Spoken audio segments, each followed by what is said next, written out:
Es octubre, hijos de puta.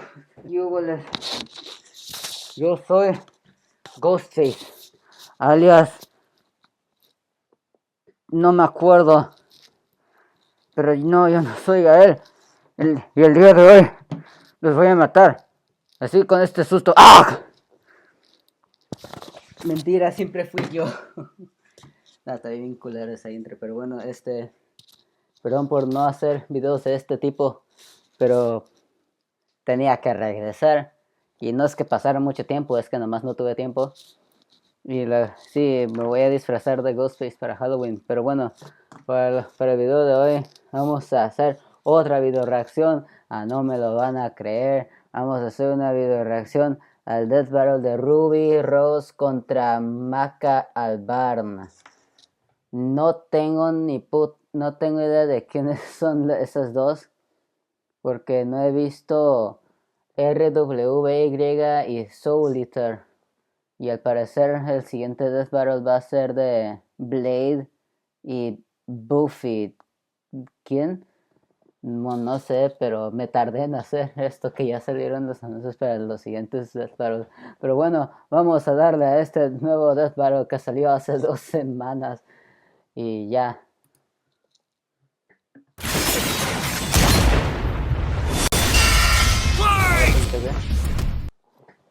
Bueno. Ruby Rose versus Maka Albarn. The battle of spunky teens with oversized gardening tools. He's Wiz and I'm Boomstick. And it's our job to analyze their weapons, armor, and skills to find out who would win a death battle. Su puta madre. I remember when Mama Boomstick read me bedtime fairy tales, stories of heroes and warnings about eating No, ¿por qué? No, pues ¿por qué those little berries and quicksand, so much quicksand. Yet in the world of Remnant, fairy tales are real. Here, huntresses do battle with monstrous Grimm, and there was nothing more exciting than that to Ruby Rose. Daughter to the world-renowned huntress, Summer, who disappeared. Little Red really wanted nothing more than to be a huntress. Ruby Rose 17, sí, me vale Her madre. dedication Official VTuber. No entendí. Admitted into Beacon Academy 2 years ahead, a premier school for huntsmen and huntresses, Ruby clearly showed prodigious talent. Not just that, she's got the weapon geek gene just like yours truly. Ruby doesn't leave home without her trusty Crescent Rose. It may look like a high-tech scythe, and it is, but it's also a gun.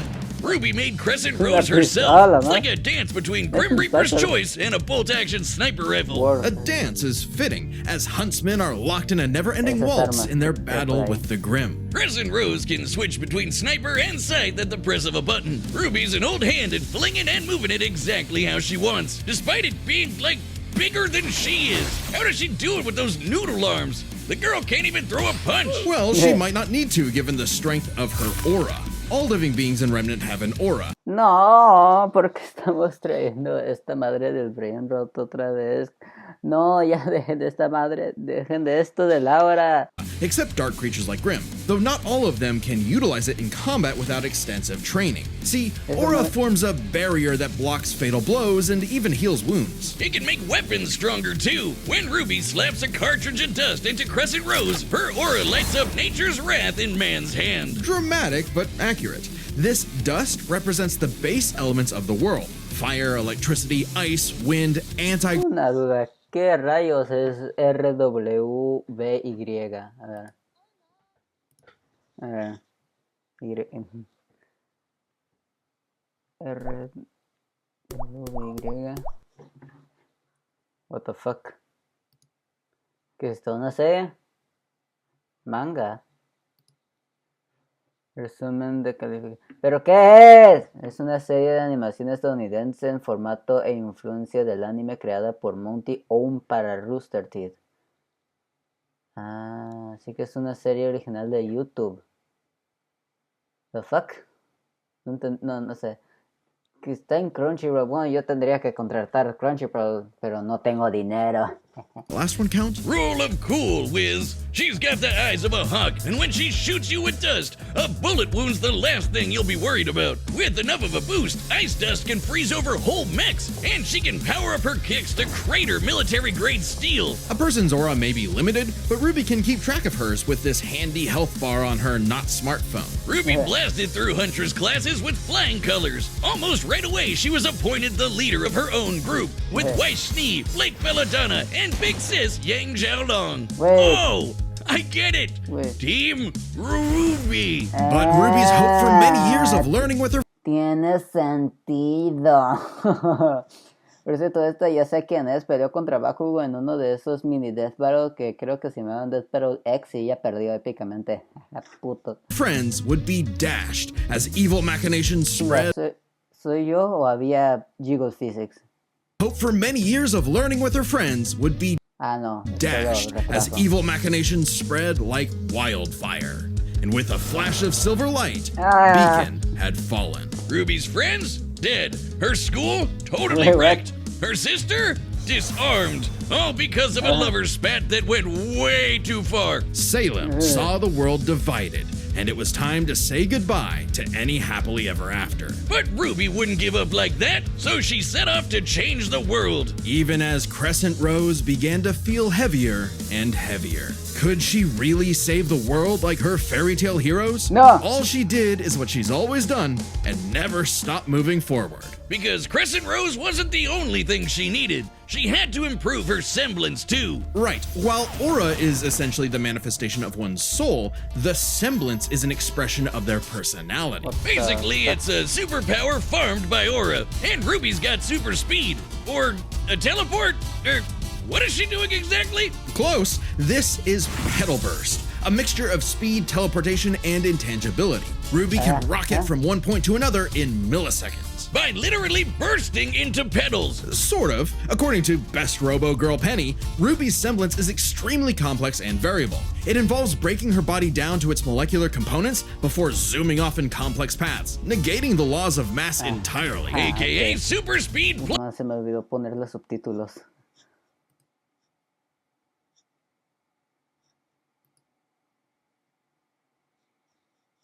Ya, chingada madre, lo voy a quitar. Plus, and Nora is best girl. Ruby's petal burst is... Creo que mi computador, creo que mi Mac se anda sobrecalentando. Voy a prender el ventilador aquí, que le puse un ventilador por detrás para que se vaya enfriando más o menos. What the hell are we watching over here? Para que no se sobrecaliente mi Mac, porque sí. So quick she can make flying missiles look completely still. Good luck tagging her with a bullet or a breadstick. She's certainly quick enough to give Emerald and Mercury a hard time, and they've dodged actual lightning. Ay, güey. Hola. Ok, aquí les voy a dar un poco de contexto aquí. Mi mamá había llegado del mandado y me pidió que le ayudara a recoger las cosas. Así que se me olvidó pausar la grabación, así que nomás aquí les digo, pero ya vamos a continuar. Regresamos al video. Faster than Blake, who could keep up with the most cringe faunus of all, Adam Taurus. Well, he did draw his sword fast enough to parry an actual particle beam. In real life, such a beam is created by accelerating charged particles to just under light speed. So, that's impressive. With such a powerful ability, Ruby could safely shine her smile for years, even as she carried the fate of Remnant across the world. To her friends, she was a beacon of hope. Well, yeah, because she's got one more superpower. Her silver eyes. Just like her mom, Ruby inherited them from the God of Light as a weapon against negative anti-life energy, like the evil goop Grim spawned from. Just a wink and blam! Sayonara, Dragon of Darkness! But Ruby's skills didn't falter after her time at Beacon. As she journeyed across Remnant, she leveled up to compete with all sorts of powerful magic and mechanized foes. Her team could even match the Ace Ops, an elite squad of longtime professional huntsmen. Including Harriet, whose super speed semblance was totally outclassed by Petal Burst, and Vine, whose aura was strong enough to contain a bomb that was about to decimate the whole city of Mantle. Man, these are some pretty powerful auras. Though it's important to remember, Ruby is only 17 years old. The weight of being a leader, a savior, and a huntress like her mother would get heavier and heavier and heavier. She got over it. Look at her go! Taking Crescent Rose firmly in hand and sending a message of unity to the rest of the world. Ruby had finally left the fairy tale behind, taking one more step toward the day we've waited for. Today's battle is sponsored. No me importa. Aquí sí.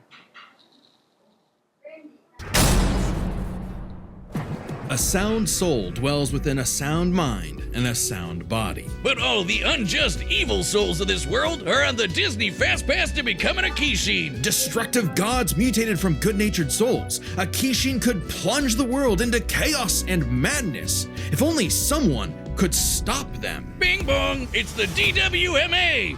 Welcome to Death Weapon Meister Academy, where death rules.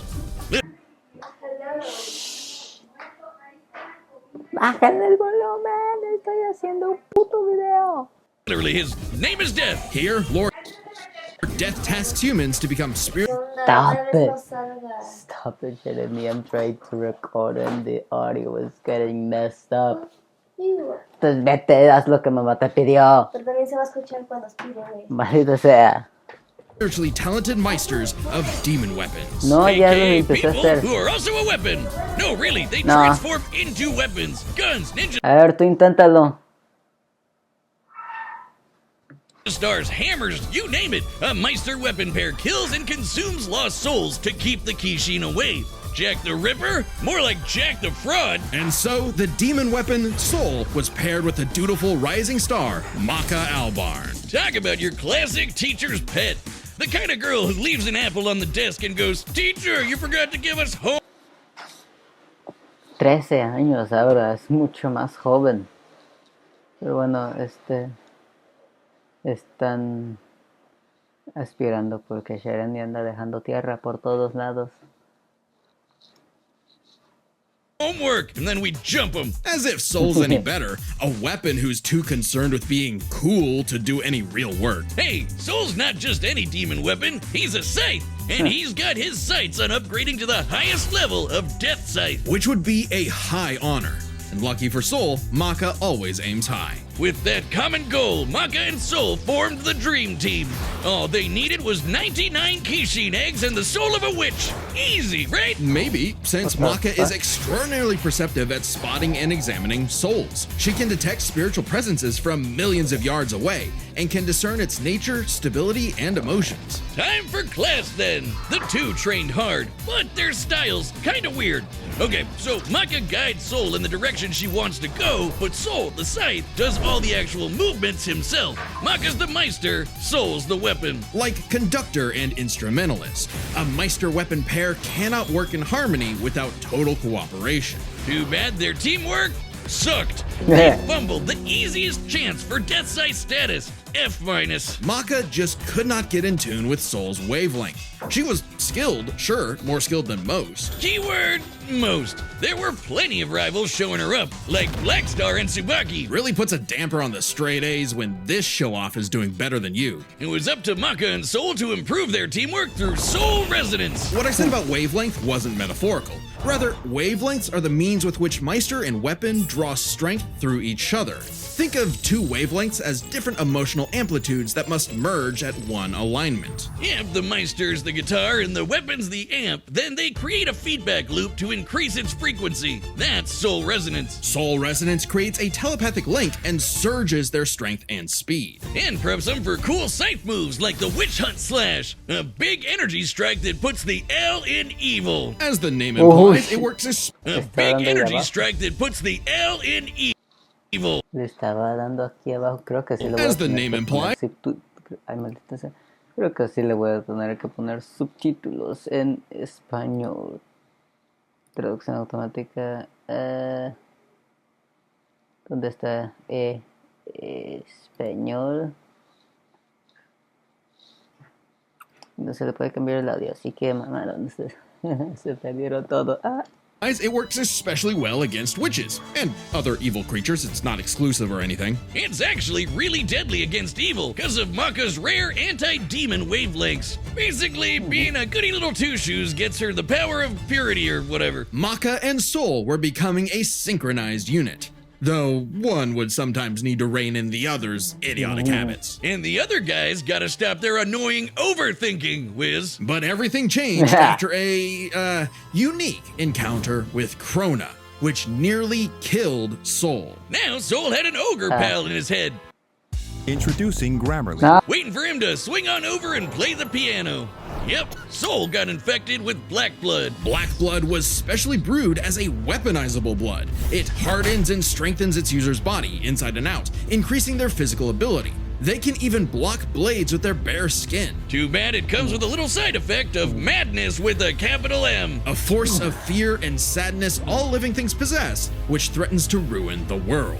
So it was kind of a big deal that Maka was bummed by how she got Soul in a jam. But thanks to Soul, she got over it and even welcomed in their new little ogre buddy. Now when Soul plays his grand piano, their soul resonance sings even louder through the black blood. Giving Maka all the perks of black blood too, even the crazy parts. Bet you didn't expect that, Krona. But evil saw their plans through.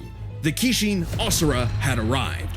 Madness was spreading everywhere. So Maka and Soul had to lock in and upgrade their witch hunt to the even stronger demon hunt slash. They went on even more missions to reach souls with classmates like Blackstar, and that guy outran his own shadow. Perhaps the most obvious evidence ever of faster than light speeds, and Maka could finally keep up with him. Pair that with her fight with the demon tool Gopher, who could obliterate whole mountains, and you've got one hell of an ass kicker. And yet, Maka's relationship with Soul still faltered.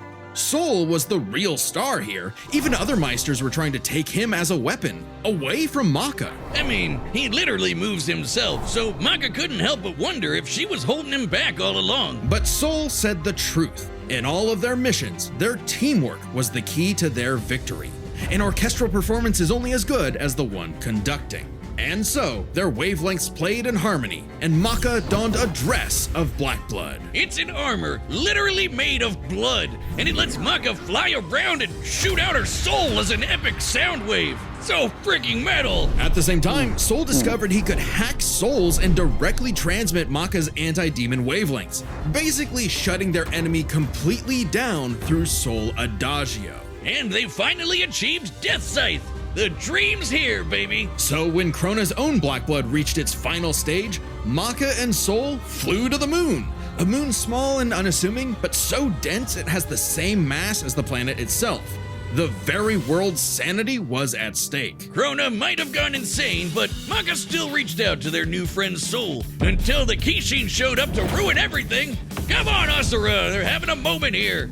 Timing, bro. In what would be Maka's final exam, Maka, Soul, and all of their friends faced off against the Kishin. And she passed. A+. Maka pulled her weight and perfected her teamwork with Soul. Their wavelengths were pitch perfect. Asura did everything he could to separate them, crater them into the moon, punch holes in Maka's chest, tamper their souls with madness, and each time they successfully realigned their wavelengths. Until they kicked his ass with one final upgrade, the Kishin Hunt Slash. Maka Chop! Now that's what I call absolute cinema. Because a sound soul dwells within a sound mind and body.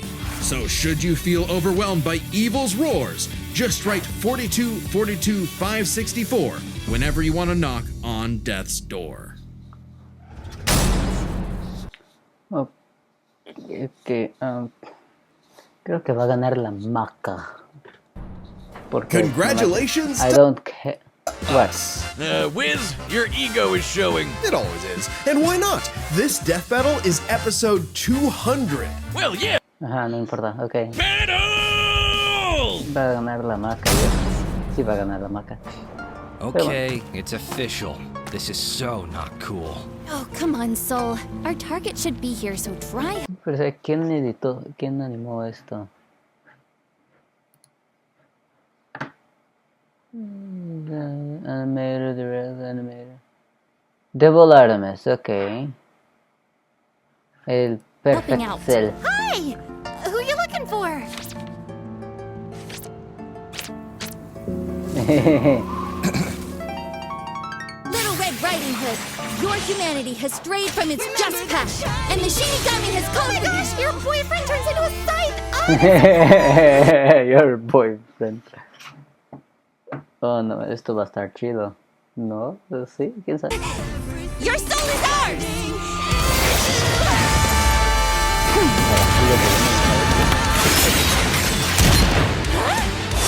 I like my soul, thanks.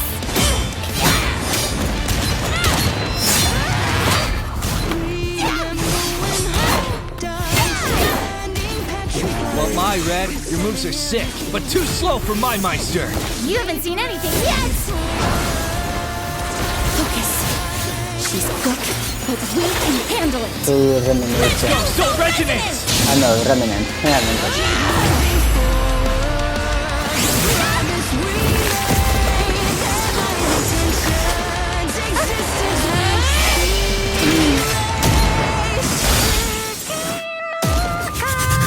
Sí.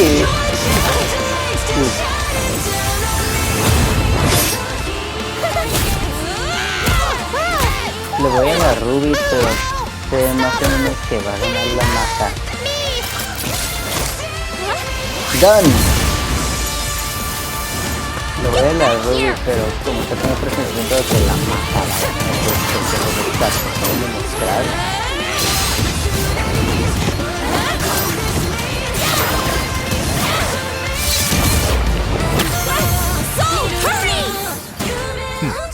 Ay, güey, se ve feo. Oh, no.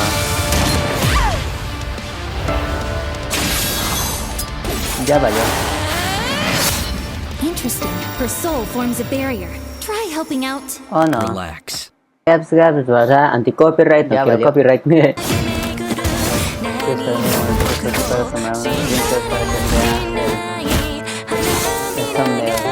No quiero copyright. Ya valió.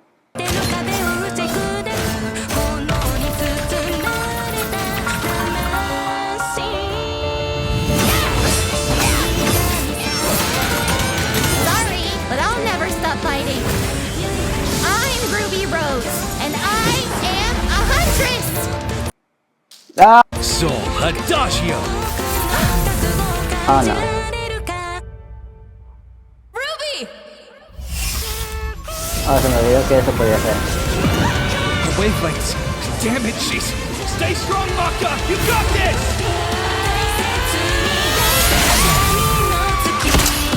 Ah, ya valió.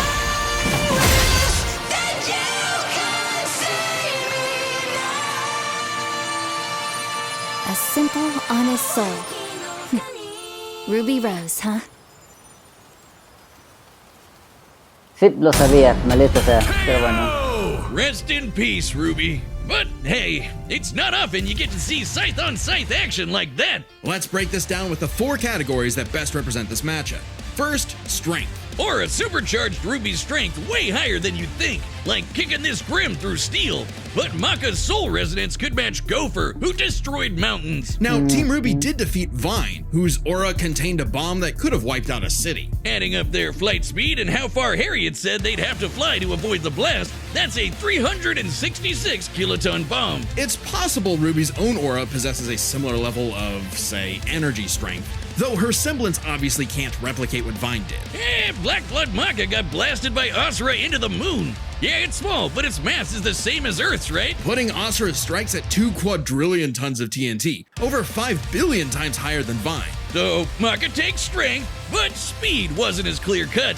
Ruby's a fast little gal. Maka kept up with Blackstar, faster than Shadows and whatnot, but as they improved their skills, Ruby and her friends could outspeed Atom, who blocked a particle beam. Though given the distance and time to react, Atom moved about 42% the speed of light. Not quite faster than your own Shadow territory. Still, Ruby's Petal Burst has become far faster than this over time, and clearly gives more than a 2-time speed increase on top of that 42%, making her well past light speed. Definitely enough to take on Harriet, who was all about speed. Angry speed. This isn't to say Maka couldn't keep up thanks to Soul Resonance, but Petal Burst makes this comparison close enough to call it a tie. And their speed would be key to winning in skill. Come on, Wiz. Call it what it really is. It's scythery. That's not a word. Maka's scythery was pretty good, but Soul does all the movement for her. As a Meister, she was mostly a guide. It's easy to assume that Ruby's, scythery was superior. She's entirely self-sufficient at dancing with her weapon. Soul's own control is still a factor here, but it doesn't change that Ruby's been swinging that thing for way longer than Maka. Ruby's got scythery in the bag. Perhaps this edge would be enough for Ruby to avoid Maka's far greater strength if she had the better powers. So, Aura's really cool. Barriers, healing, superpowers, and so on. But it's got one big weakness. It is a finite resource that is required for all of Ruby's powers. Petal Burst, activating Dust, even powering up Crescent Rose takes juice and some aura. Once it's gone, Ruby's totally vulnerable. And there's a second key factor regarding aura. It is specifically a manifestation of Ruby's soul.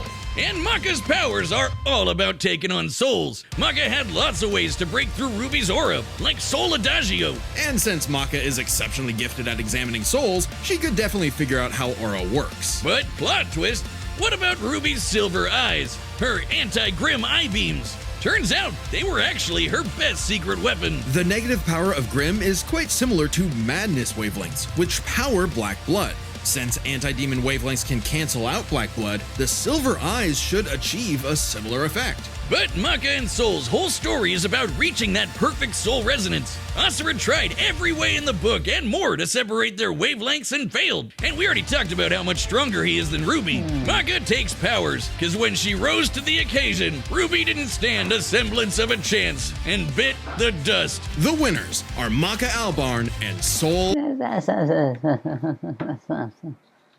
Bueno, perdió. Y ya. Tal vez debería ser una reacción a mí esa sinfonía.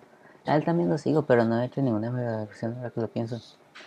Pero bueno, ese voy a hacer el video de Halloween. Tipo short. O video, no sé, pero me voy a dispersar del Ghostface y voy a tratar de darme... voy a tratar de dar mi mejor impresión. Y ya, aquí se acabó. ya, aquí se acaba. Ya, bye.